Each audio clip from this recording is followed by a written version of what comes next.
Police প্রশাসন আজকে তৃণমূলের বালুরঘাট লোকসভা কেন্দ্রের বিজেপি প্রার্থী সুকান্ত মজুমদারের সমর্থনে বিজেপির লিগ্যাল সেলের পক্ষ থেকে পথসভা অনুষ্ঠিত হল শনিবার।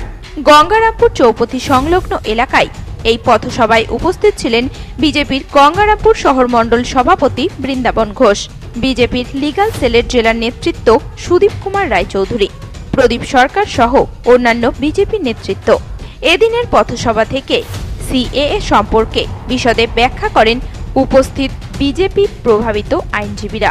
সিএএ নিয়ে তৃণমূল অহেতুক সাধারণ মানুষদের মধ্যে আতঙ্ক ছড়াচ্ছে বলে এই পথসভা থেকে অভিযোগ করা হয়। পাশাপাশি বিজেপি প্রার্থী সুকান্ত মজুমদারকে ভোট দেওয়ার আবেদন জানানো হয়। এই বিষয়ে বিজেপির গঙ্গারামপুর শহর মণ্ডল সভাপতি বৃন্দাবন ঘোষ জানান, আমাদের আসন্ন নির্বাচন, সেই নির্বাচনে লোকসভা নির্বাচনে বালুরঘাট লোকসভার ভারতীয় জনতা পার্টির দ্বিতীয়বারের মনোনীত প্রার্থী মাননীয় ডক্টর সুকান্ত মজুমদার মহাশয়, তারই প্রচারে আমাদের গঙ্গারামপুর যে সাব ডিভিশনাল লিগ্যাল সেল রয়েছে তাদের আয়োজনে আজকে গঙ্গারামপুর এই চৌহদ্দিতে পথসভা।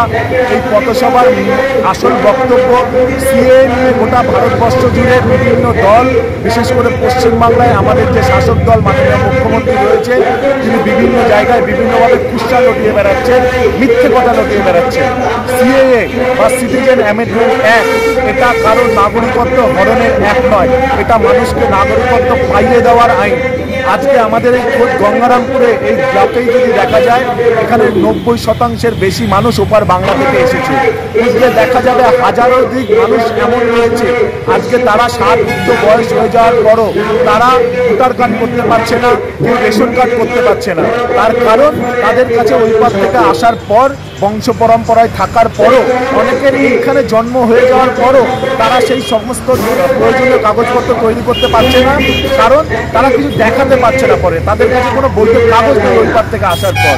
সিটিজেন অ্যামেন্ডমেন্ট অ্যাক্ট তার বলে এরা অনলাইনের মাধ্যমে নাগরিকত্বের জন্য তারা অ্যাপ্লাই করতে পারবে বা আবেদন করতে পারবে, এবং তার মাধ্যমে সিএর মাধ্যমে তারা বৈধ নাগরিকত্ব পাবে। এটাই সিএ অ্যামেন্ডমেন্ট অ্যাক্ট, তার জন্য এটাই বলা হয়েছে। তো যে কুৎসা, যে মিথ্যাচার চলছে গোটা পশ্চিমবঙ্গ জুড়ে, আমরা তার বিরোধিতা করছি এবং মানুষকে আসল সত্য মানুষের সামনে তুলে ধরার জন্য আমাদের আজকে। গঙ্গারামপুর থেকে বিশেষ প্রতিবেদন, নিউজ টুডে।